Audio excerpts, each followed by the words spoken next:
Christian is a licensed marriage and family therapist in Arizona. He's the director of strategic engagement of Orthodox Youth and Young Adult Ministries. He's married and has 3 daughters, all of whom live in Arizona right now. He is deeply interested in the upbuilding of the church as a family rather than an institution where young people's faith can thrive. He also developed the Effective Christian Ministry curriculum. And he has 2 podcasts you may have heard on Ancient Faith Radio. One is Pop Culture Coffee Hour, and the other is We Are Orthodoxy. And in his spare time, when he's not doing all of those things, he enjoys long walks on the beach. So, and puppies. Barefoot on the beach. Plantar fasciitis. There you go. Yeah. All right, welcome, Christian. Thank you.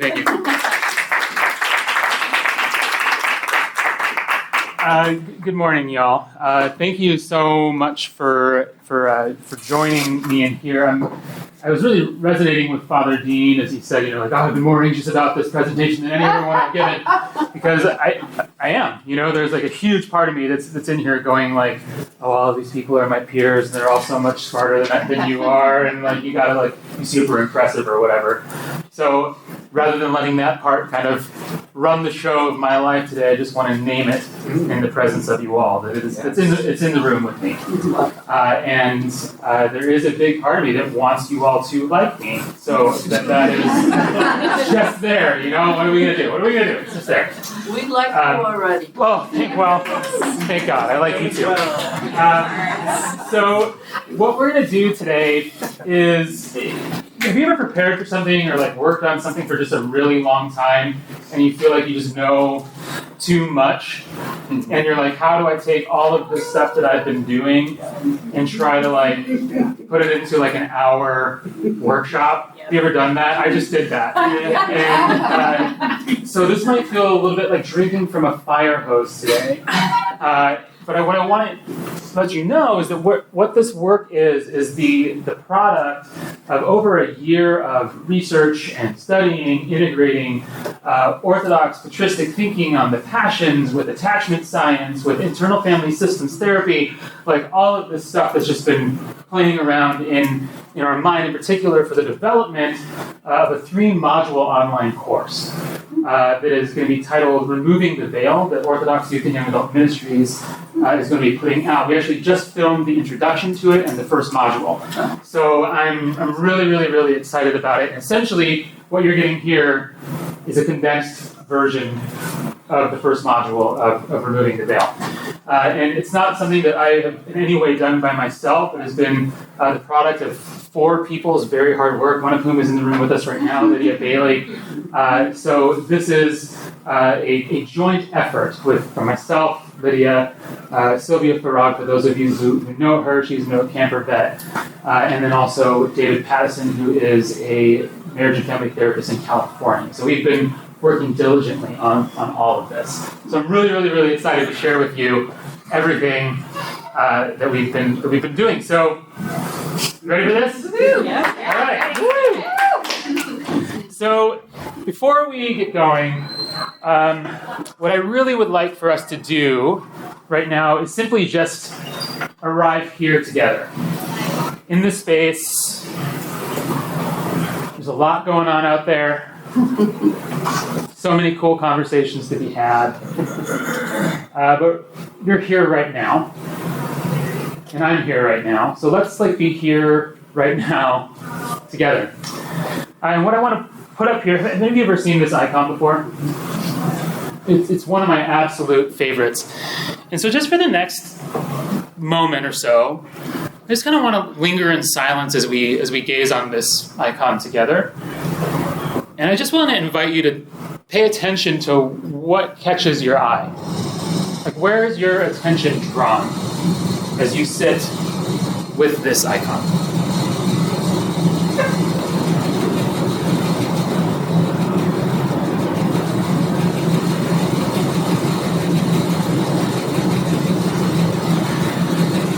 For the interest of time, we kind of need to get going, but are there maybe two or three people who'd like to share anything about what really stood out to them?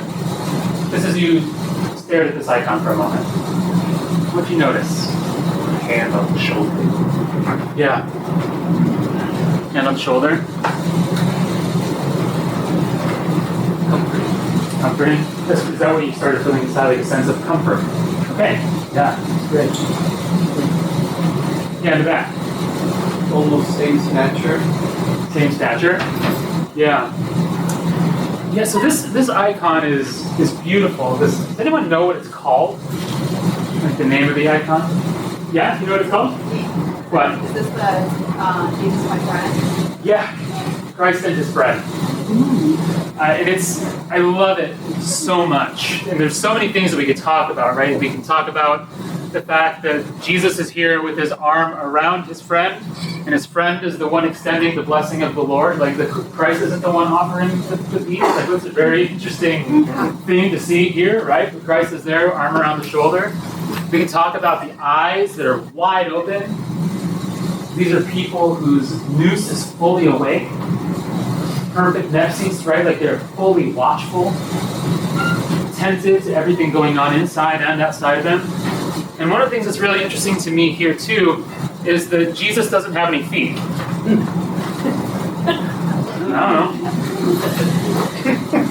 don't know. You know, like, what are you supposed to do with that?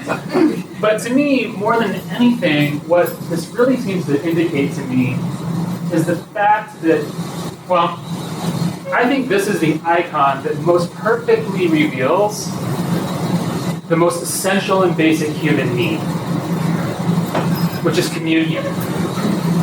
It is the most fundamental reality of what we are made for, what the purpose of the human being is, right? To be an image of God made for communion with God, others, and the world.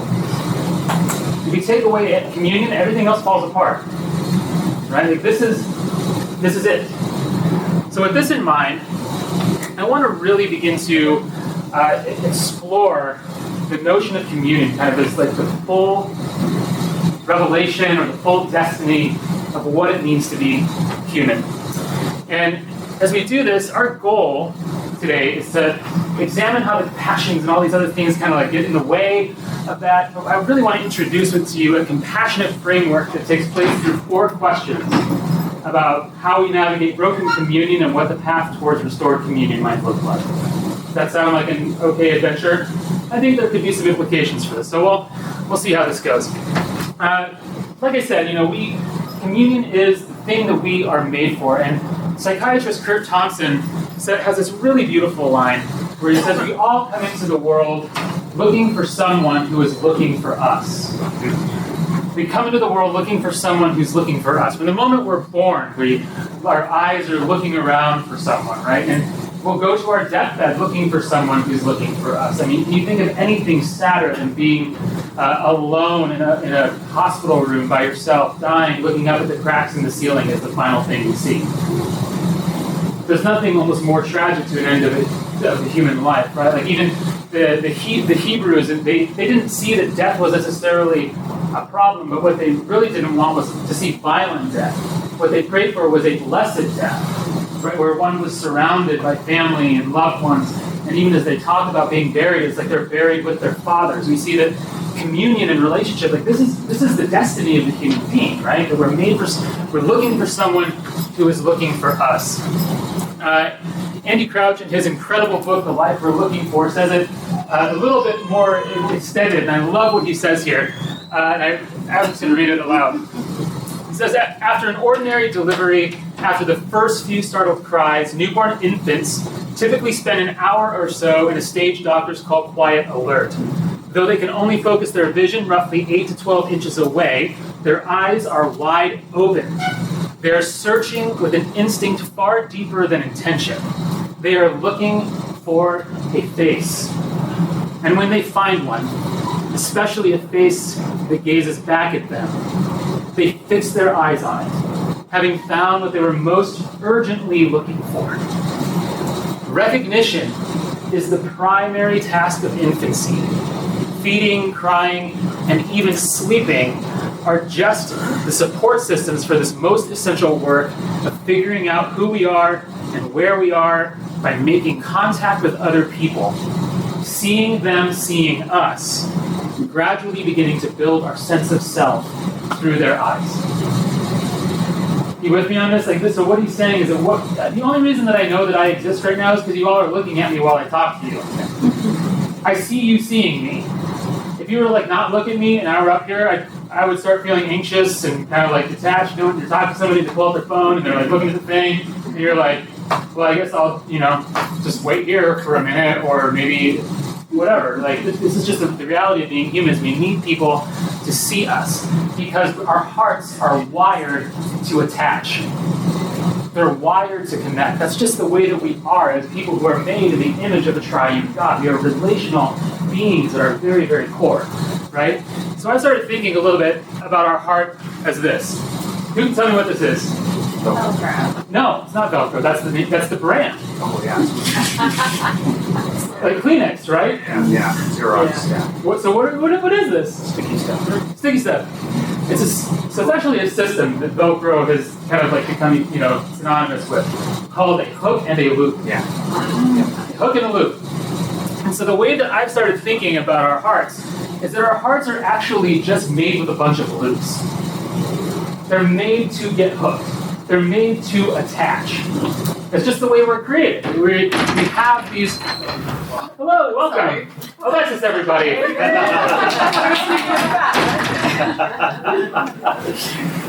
So our hearts are made to attach. We can't not attach. It's not a matter of whether or not we attach, it's what we attach to that is the question. And so we are made with these perfectly corresponding loops for the hook that is God's love. This is what we are created to attach to. From the very, very beginning, we see that this is the case. Let us make mankind in our image and likeness. Let us make him like ourselves. Right? He will rule over the world kind of as the representative of the divine council. We're made to be like God, to attach to God. And we can almost think of life with God as life in the pasture. Right? There's this beautiful pasture that God placed us in, this garden, in a place called delight. Right? That's what Eden means, is delight.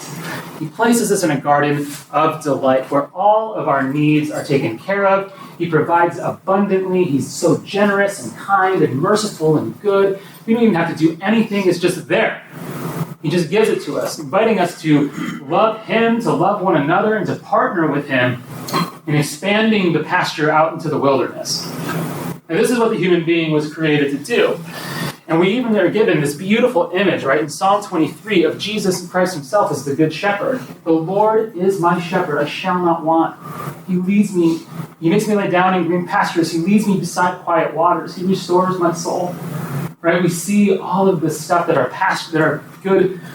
good shepherd does for us.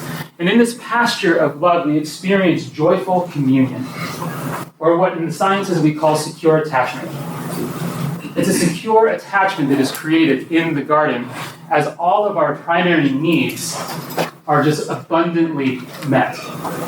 In secure attachment science, there are 4 S's that we can look to see, like what is it that actually fosters a secure attachment. I'm sure all of you guys already know these things already, but first is that we feel safe, right? For someone to be securely attached, there must be a felt sense of safety. I will protect you. This is what the caregiver does. In order for there to be secure attachment, one must have a felt sense of being seen and known. When I cry, my caregiver responds to me. They see that I'm in distress, and so they come to me to soothe me. They are able to take away my distress and help me feel better. These are such important aspects. So like, you have a baby who cries, you respond, pick her up. Oh, it's okay. Mama's here. Right? This is the working of secure attachment, which finally does lead to the sense that no matter what happens, someone is there for me. I'm free to go out into the world, to fall down, to bump my knee, to explore and create and all this other stuff. And if I encounter a problem, someone bigger, smarter, and stronger is there for me. Right? I mean, there's no instinct more hardwired into a child than to go seek help when something goes wrong. We learn to not seek help. Like, think about that for a minute. Yeah. That is a lesson we learn. But if I go look for help, no one will come. That is not how we are wired. So in the pasture, all of these things are met perfectly, right? But then, In Genesis 3, something goes horribly wrong. Communion is broken. All of a sudden, another voice comes into the story. Someone telling you, you know what, your parent actually does not have your best interest in mind. He's holding out on you. Yeah, it looks like he's provided a lot for you, but did he really say? Really? Can't eat it?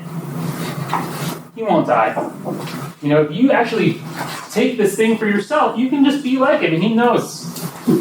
He knows if you do that, you're going to see. He doesn't want that. And so, of course, Adam and Eve reach out, they take what's not theirs, or rather, they steal for themselves what God was willing to give them richly. They steal what was already given to them. Communion, life, wisdom. But not on their own terms, on God's terms. And when communion is broken, we will do anything that we can to survive. We have to, because we're made to attach. There's just no instinct more hardwired into. Have any of you ever seen the still face experiments videos? Oh yeah. Okay, I'm going to torture you for a second here. Sorry. I want you to get a felt sense of just how hardwired our need for connection and communion is. So, babies this young are extremely responsive to the emotions and the reactivity and the social interaction that they get from the world around them. This is something that we started studying 30, 40 years ago, when people didn't think that infants could engage in social interaction. In the still face experiment, what the mother did was she sits down and she's playing with her baby who's about a year of age. And she gives a greeting to the baby gives a greeting back to her.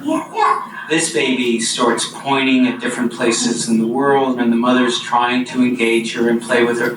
They're working to coordinate their emotions and their intentions, what they want to do in the world. And that's really what the baby is used to. And then we ask the mother to not respond to the baby. The baby very quickly picks up on this, and then she uses all of her abilities to try and get the mother back. She smiles at the mother. She points because she's used to the mother looking where she points. The baby puts both hands up in front of her and says, "What's happening here?" She makes that screechy sound at the mother, like, "Come on, why aren't we doing this?" Even in this 2 minutes, when they don't get the normal reaction, they react with negative emotions, they turn away, they feel the stress of it, they actually may lose control of their posture because of the stress that they're experiencing. I'm here.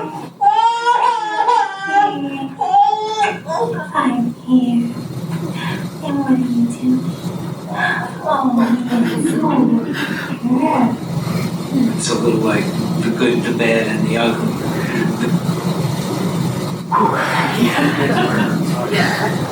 every time. So I just want you to, again, check in. What are you noticing inside of you as you watch that? Pain? Do you notice any sensations that you notice in your body? Tension? It's like a mobilization to like let me, like, I don't know. The I want impulse to do to move something. toward, right? Yeah. Yes. Heartbreaking. Anyone have tears come to their eyes?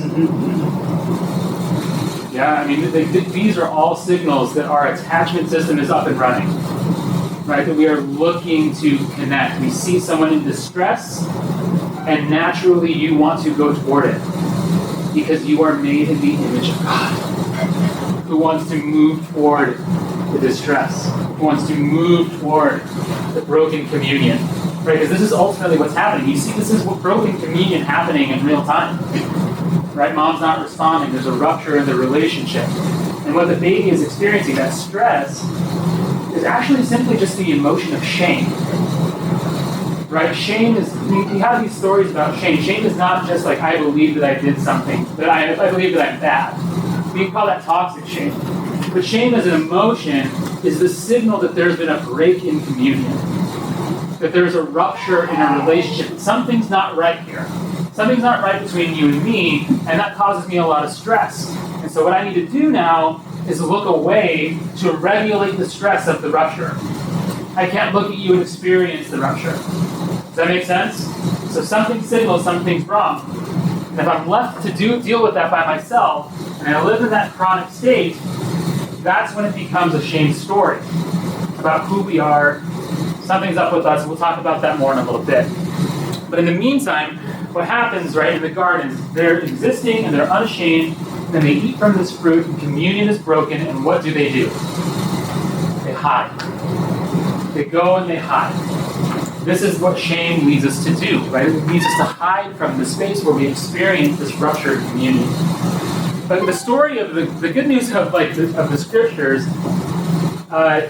is that we have a God who never stops looking for people.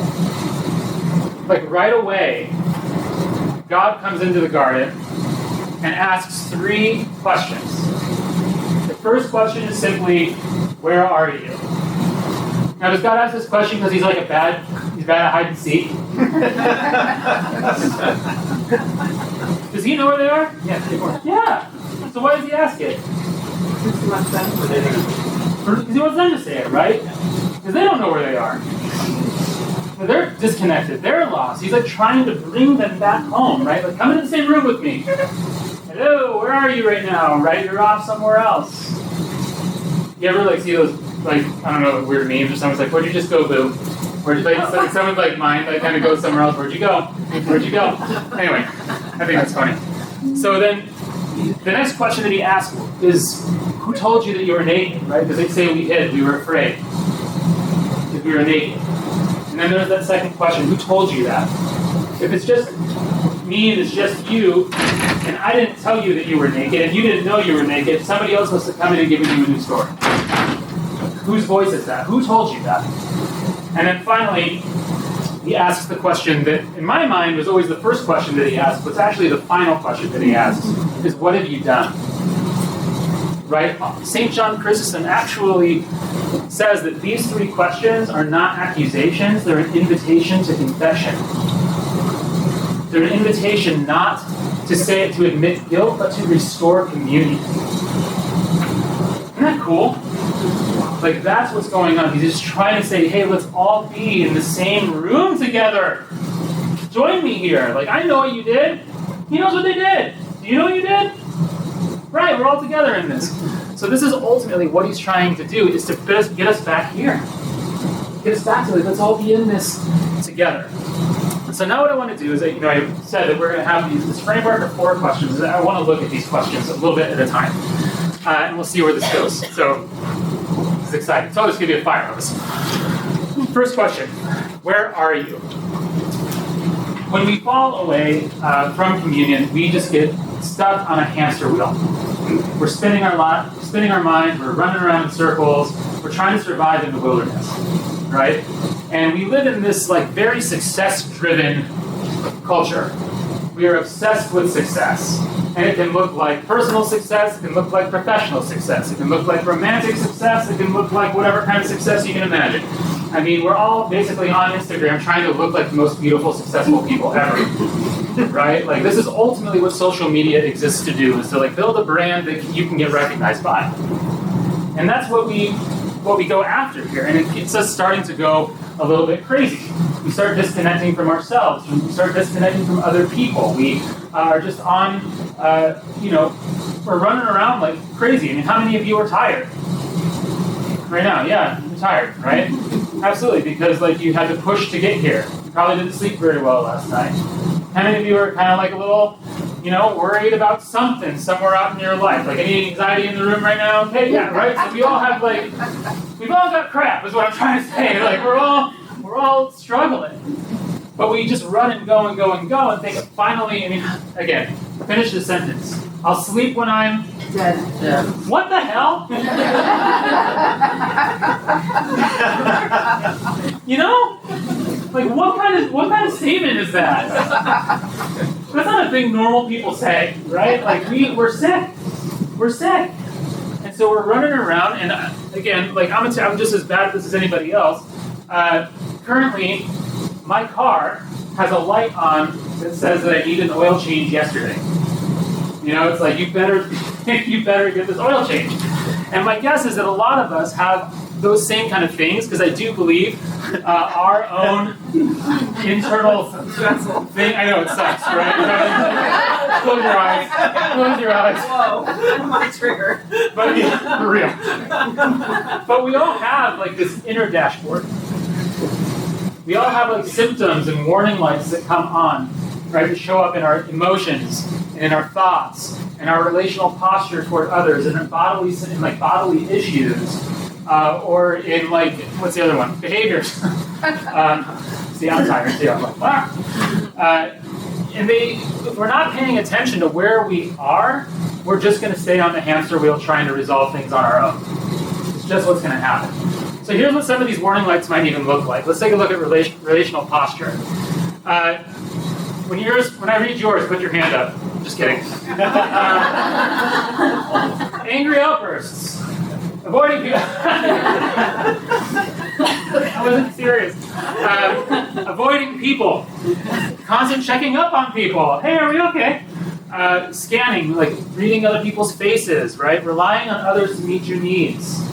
Right? These are warning lights. Thoughts, all or nothing thinking, confusion, delusions, inattentiveness, indecision, obsessiveness, self-contempt, self-doubt, trouble concentrating, suicidal ideation.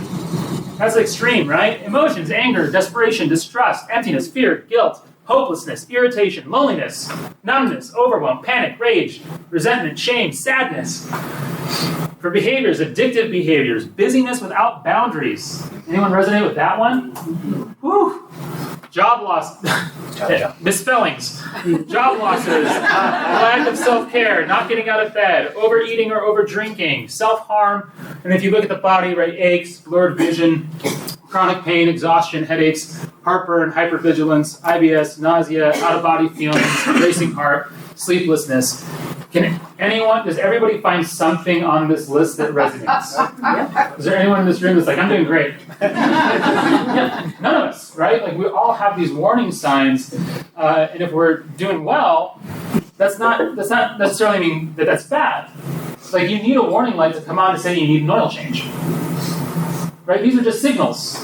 The problem we get into is when we ignore them and what they might mean. Right? So for example, we're finding more and more evidence that things like rheumatoid arthritis actually emerge in people with really strong caregiving parts. Right? Because they're always busy doing stuff for everybody else that they never stop to take care of their own system and their own needs. Right? And so their body forces them to. Enough. It says no more. Can't do it anymore, right? So they start getting those achy hands and they keep pushing through. They're not paying attention to what the warning light is saying. Are you with me? Is this making sense? So the invitation from God, where are you, is to read your inner dashboard. Where are you today? I'll give you all just a couple seconds just to write down maybe just a couple that really stand out to you. Maybe they're yellow lights, maybe they're red lights, Yellow lights saying, hey, pay attention. Or red saying, you need to do something about this right now. But just for your own inquiry, take a couple seconds. But these, just paying attention, this might feel like you're in a therapist's office right now. But there actually is a long tradition of using this kind of stuff to bring us more deeply into communion. And if you don't believe me, open to literally any of the Psalms. And you'll see any psalmist who's just pouring out their inner dashboard before the Lord. One of my favorites that we read at Matins is Psalm 88. It's just bad news all the way through, right? Let's just do a quick look at this. O Lord my God, I call For help by day, I cry out in the middle of the night. Let my prayer come before you. Incline your ear to my cry. For my soul is full of troubles, and my life draws near to Hades. I am reckoned among those who go down to the pit. I am a man who has no strength, like one forsaken among the dead, like the slain that lie in the grave, like those whom you remember no more, for they are cut off from your hand. I mean, I could just keep going on in this, right? My eye grows dim through sorrow. Every day I call upon you, I spread out my hands. Are you working wonders for the dead? Where are you, right? Is your steadfast love declared in the grave? Why do you hide your face from me? Right? That's what we're looking for, the face. And I love how it ends. You've caused lover and friend to shun me. My companions are in darkness. The end. You know, there's no like, but you, O Lord, are my shield and the lifter of my head. It's just like, you know? But if we were to even apply some of like our own inner dashboard stuff to this, can you see where like different elements show up? The thoughts, the emotions, the body, the relational posture. If not, I'm going to highlight them. So the green is the thoughts, orange emotions, blue body, relational posture red, teal behavior, right? Like look at how full of the inner dashboard this psalm is. But this isn't just like a gripe fest, right? He's not like, life sucks. He's like, Lord, life sucks. He's talking to someone. He's asking God why God is far from him.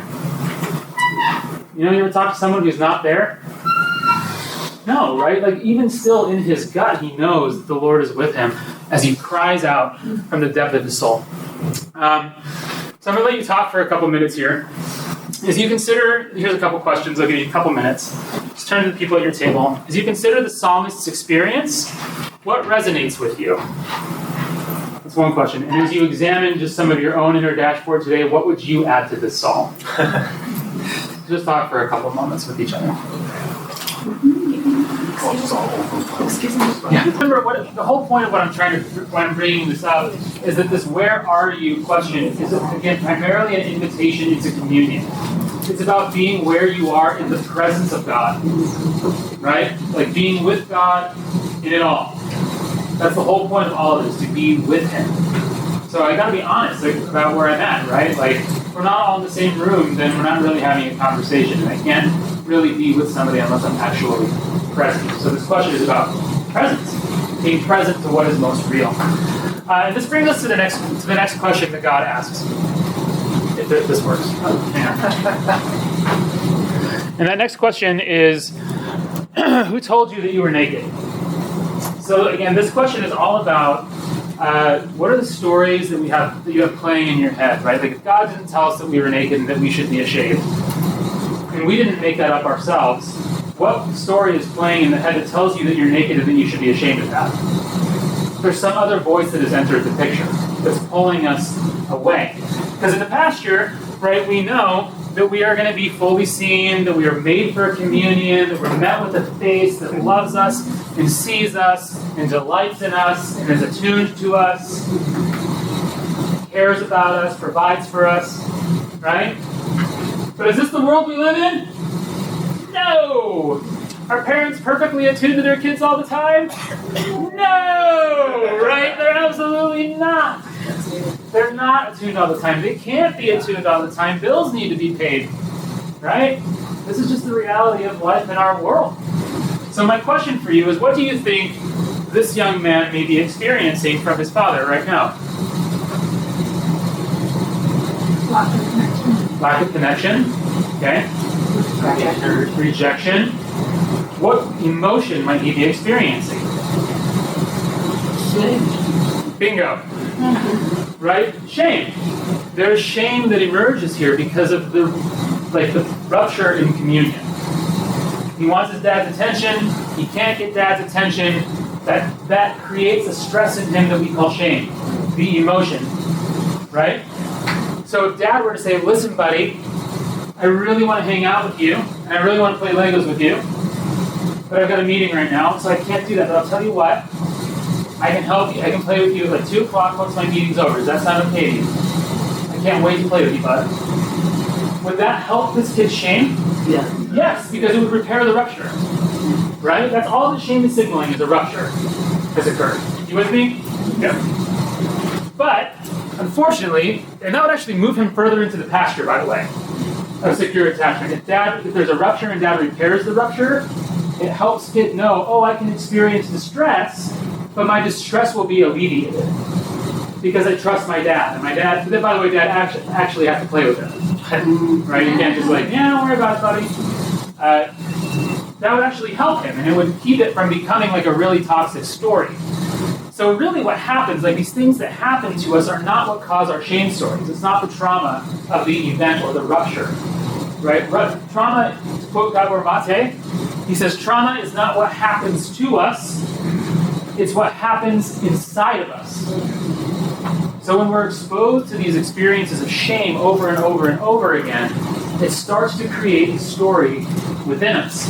So not all of us grew up in the pasture. In fact, I'm guessing most of us, if we were to make a map of all of our relational experiences, we would find that maybe we had some relationships that resembled the pasture, but we might find some other environments in there as well. Any fans of like the Legend of Zelda games? This is how I like to think of it. You got like the mountain land that's like all snowy, and you got like the desert, and then you got like the jungle, and then you got the field.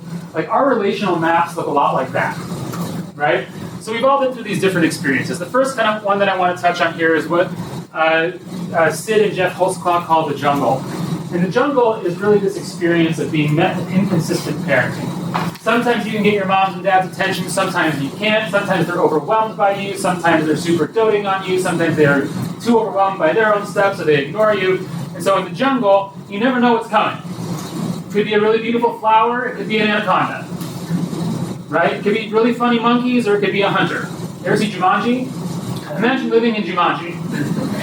That's what some people grow up with, right? We grew up in here, and so we have to develop strategies to survive in the jungle, which means always being on high alert, which means always scanning your environment, seeing is now the right time for a connection or not. And so there's like no rules in the jungle. All there is survival, and you take whatever connection you can get in the jungle. This leads to what we would call like the anxious preoccupied attachment. You with me? Does that feel okay? We're going to go through this real quick because you all are smart people. I live in Phoenix, Arizona, and it sucks. It is just awful. It's hot, it's dry, you don't want to go outside, and the desert is horrible. There are no resources in the desert. The only sounds that you hear in the desert are coming from things that want to kill you. Like, that is it. It's coyotes, it's rattlesnakes, I don't know if scorpions make noises, but I bet they do. And like, they want to hurt you, they just do. And so you know in the desert that you have to go out at certain times, there's very predictable rules, right? And some of us grow up in an environment that resembles the desert, where there's just not a lot of love, not a lot of emotional closeness. You kind of get praised for your independence. If you show big emotions, your parents say things like, boys don't cry. You with me? And in this situation, we learn to really prize rules and sticking to ourselves and looking out for ourselves. And this fosters in us what we would again call that avoidant dismissive strategy. Right? Ways that we prize our independence over intimacy with others. Yeah? Cool? And then there's this final one, which is really the most tragic and could be potentially the most damaging of all the environments that we grow up in, which they call the war zone. And the war zone is when you never know whether you're fighting a good guy or a bad guy. Right? You don't know. You're just in there trying to survive. So in this case, like mom or dad is simultaneously the source of comfort and the source of terror. Right? It's like a push-pull. It's like riding a gas and a brake at the same time. Where it's like you want closeness with caregiver, but they're also the person that hurts you the most. Right? It's different than that anxious thing. This is what gets us to that disorganized attachment style. And so we're all growing up in these various environments that cause these ruptures in our lives, these relational ruptures. So all of us are familiar with this experience of shame, but if we don't get the repair that the pasture provides, we start to weave stories about ourselves. Because as children, we are naturally egocentric. Anyone ever been around a kid?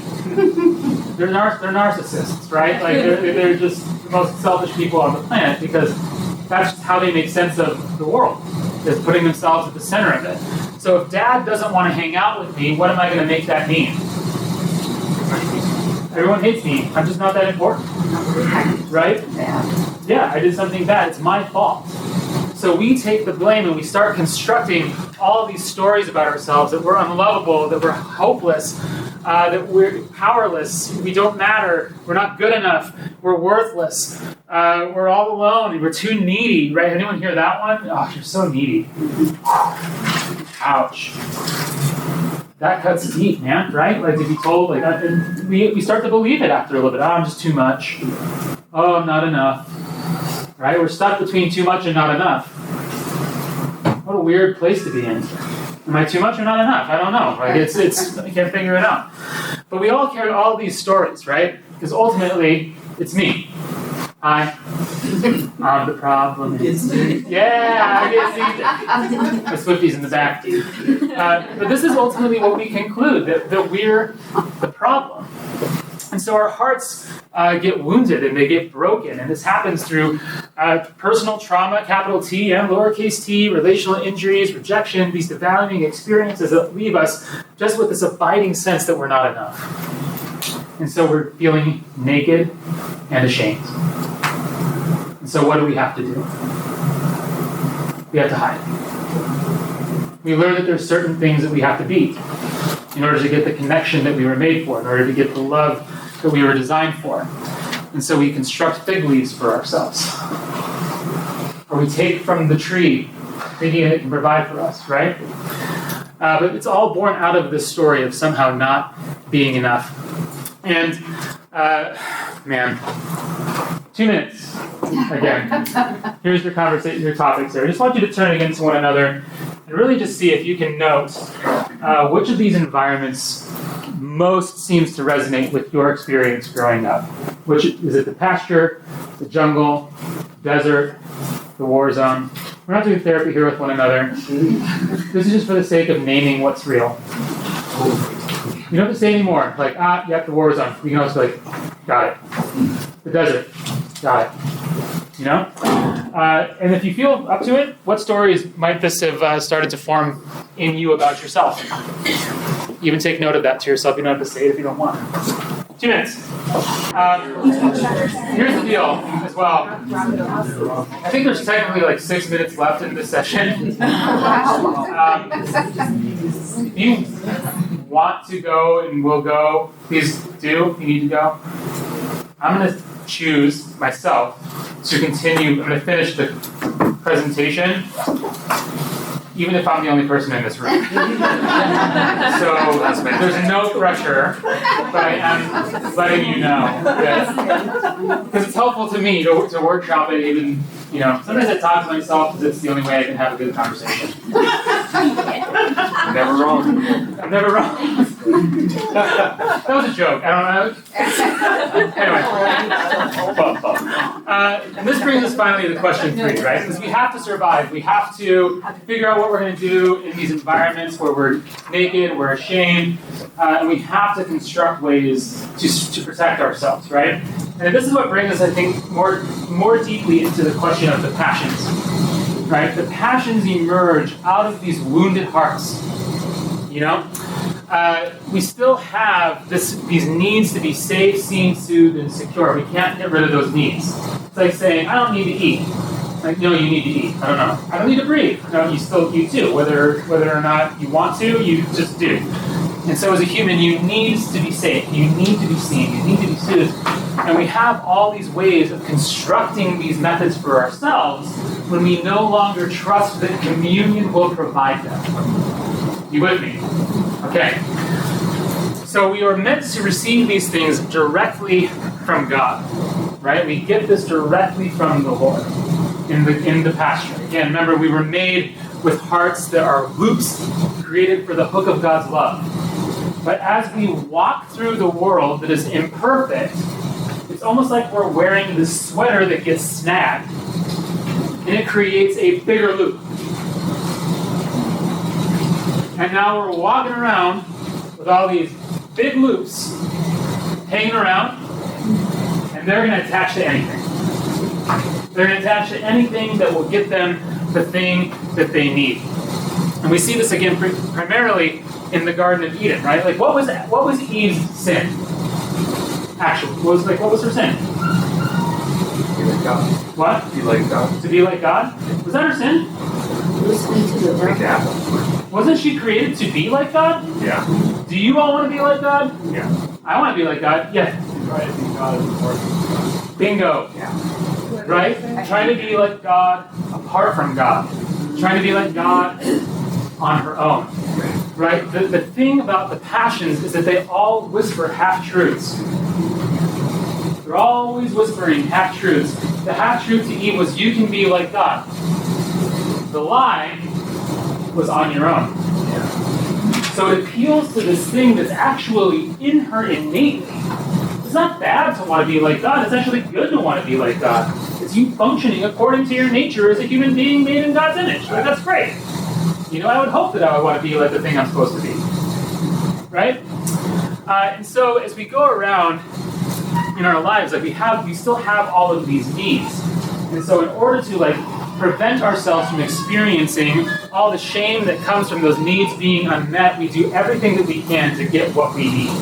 And so maybe what that means, like in our family, is, or in order to provide safety for ourselves, we get really preoccupied. We start worrying a lot. We become anxious, right? Predicting every possible outcome of a scenario or replaying conversations. Anyone? Right? Like, oh, should I have said that stupid thing? That was a really stupid thing that I did. What if they all hate me?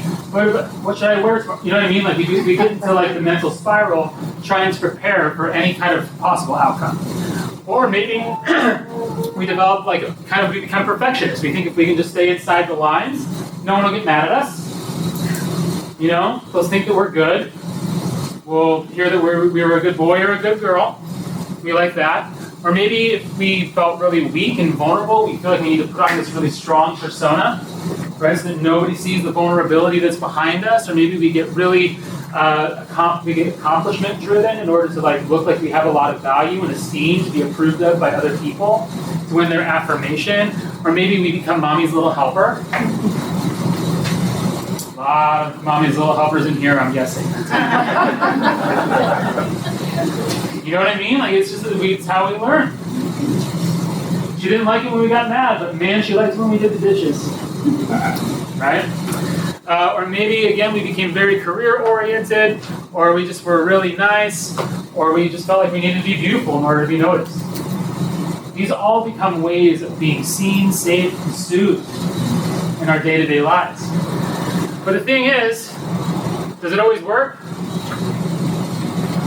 No! Right? It doesn't always work. So in IFS terms, we would call all of these things managing parts. Parts of us that are managing to keep us from experiencing the pain that lies underneath it.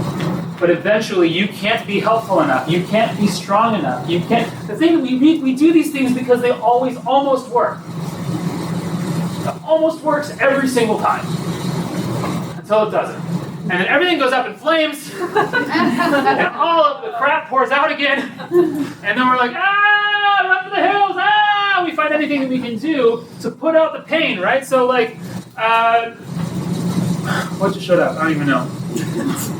We hide, right? We run away, we withdraw, we isolate. We don't want to be around anybody, we just go to be on our own. We scroll Instagram while we're sitting at a traffic light because we suddenly feel uncomfortable and lonely. Right? We're just like, get me away from myself. Anything to get away from me. That's really what we do when we scroll social media. It's just discomfort at being you. That's how we cope.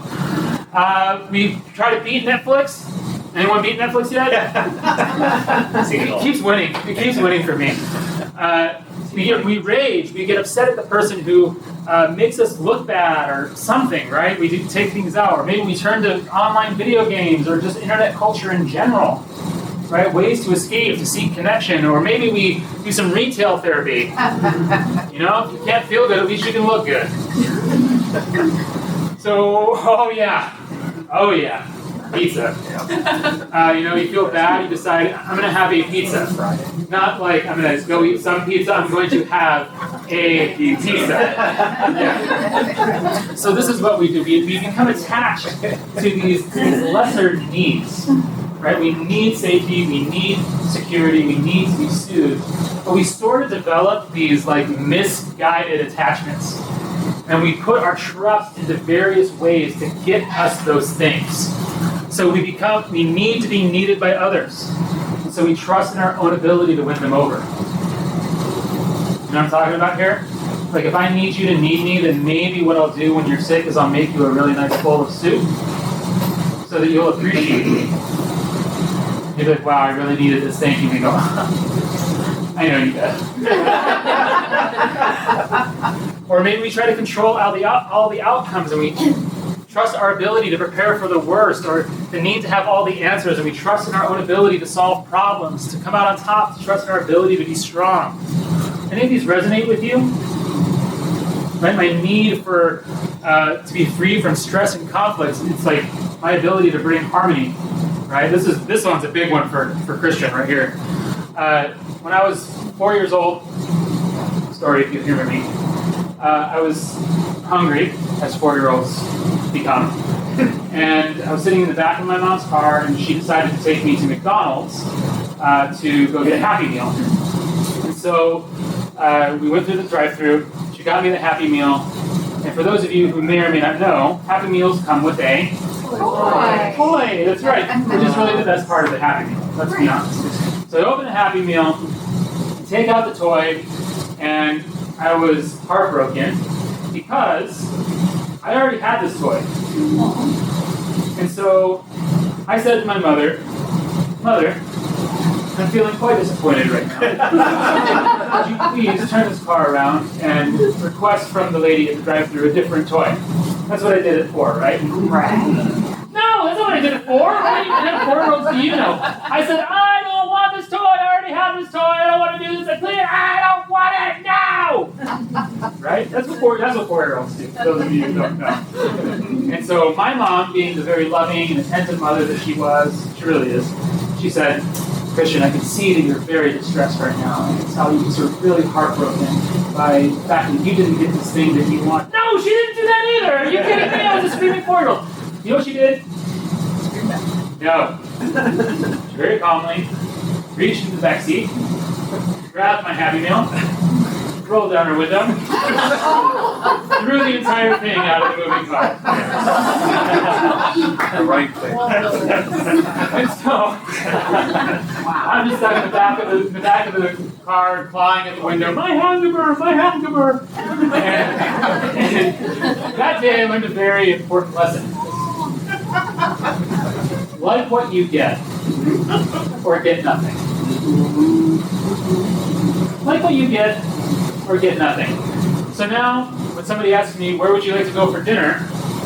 Can you imagine what my response is? Wherever you want. Wherever you want. That's fine.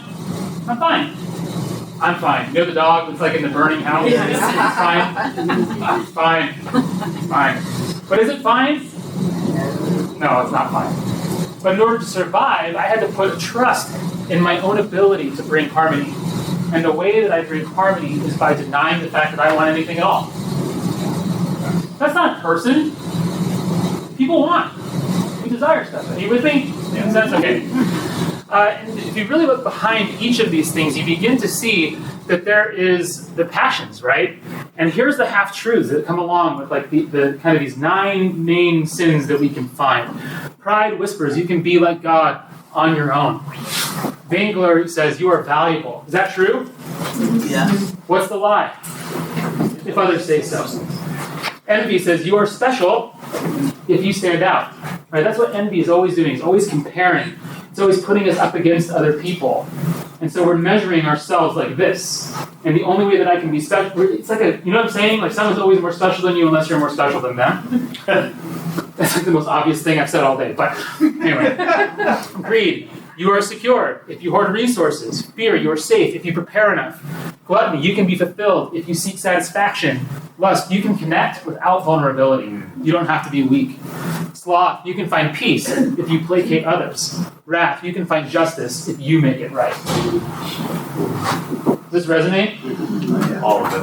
So these are the things that that move our soul, right?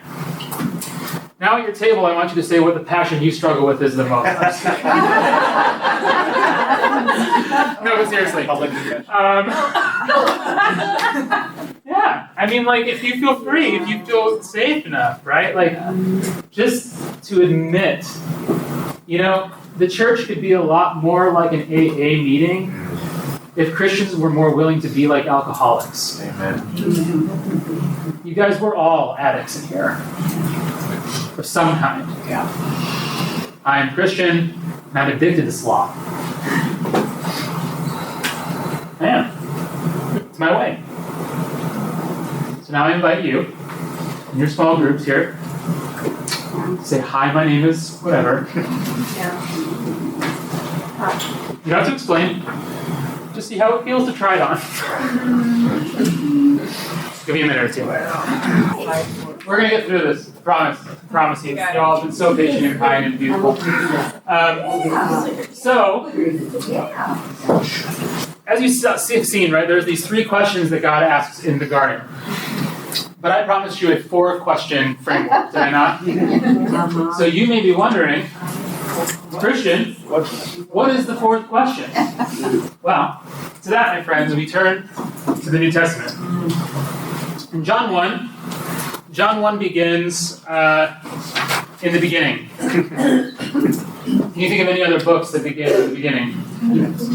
Genesis. So in biblical terms, this is a hyperlink. Right? What this is doing is it's putting us back somewhere. So remember when in the beginning you were put in a garden and there was a couple people and God came walking? Remember that? You guys remember that part? Yeah, okay, good. That's what the biblical authors are doing. When Jesus first appears in John, guess what he's doing? Walking. Shows up, he walks by, John the Baptist goes, hey! That guy! Lamb of God! Takes away the sin of the world. And then, 2 of his disciples follow Jesus, and Jesus stops and turns to them, and the first words out of his mouth are what? A question. He asks, what are you looking for? So we see, in Genesis 3, God comes on the scene and asks questions. In John 1, not much has changed. Right? The Lord shows up, walking through their midst, and he asks the question, what are you looking for? And I think the reason that he didn't ask this question in the garden was because they didn't really know what they were looking for, first of all, and because he hadn't shown it to them yet. Remember, what we're all looking for is someone who is looking for us. Right? We're looking for the face of someone who is looking for us. And it probably wouldn't have been that nice of God to ask that question before he showed us his own face. Right? Now he shows up, and he can say, what are you looking for? Because what we're looking for is looking for us, and we can see it. It's not a trick question. Right? What are you looking for? You're looking for this. This is what you've been looking for your whole life. And this is what the fathers all get onto, but I don't think there's anyone who says it quite so succinctly and beautifully as St. Augustine, when he says, thou hast made us for thyself, O Lord, and our hearts are restless until they rest in thee. Remember, our hearts are loops. They're made to attach. And they will keep attaching to things, and attaching to things, and attaching to things, until they attach to the thing that they were made for. Now we find the perfect match. Now we find the thing that can actually bring healing to us. But it's only when we wake up, when we come to ourselves, when we realize what we're hungry for, that our hearts can finally go home. Right? This is what happens in the story of the prodigal son. He falls from who he's supposed to be. He tells his dad, I wish you were dead. Give me my money. And then he goes to the far land. And before you know it, he's in famine, eating with pigs. And I love when Jesus says, and then he came to himself. He woke up. He was like, what am I doing here? You know? Like, what? And what does he do? Does he beat himself up? Does he go, I can't believe I'm here, I'm such an idiot, stupid me? What's the next words out of his mouth? My father's servants fare finer. Right? Like, immediately as he comes to himself, his mind returns to dad. So he begins the long walk home, right? Father Alexander Schmemann has this great line where he says, man is a hungry being, but he's hungry for God. Behind all the hunger of our life is God. All desire is finally a desire for him. Desire, hunger, I mean, all of these things really are just ways that we experience pain. Right? Like, have you ever really wanted something? I mean, we even have like a saying where we say, I want it so much it hurts. Right? It hurts how much I want it. Oh, I want to see the Cubs win the World Series so bad it hurts. You know, it's a pain. Hunger is a pain. Right? Thank God. If you never felt hungry, you'd like die of starvation, right? What about like when you really have to go to the bathroom? Is that like a really pleasant feeling?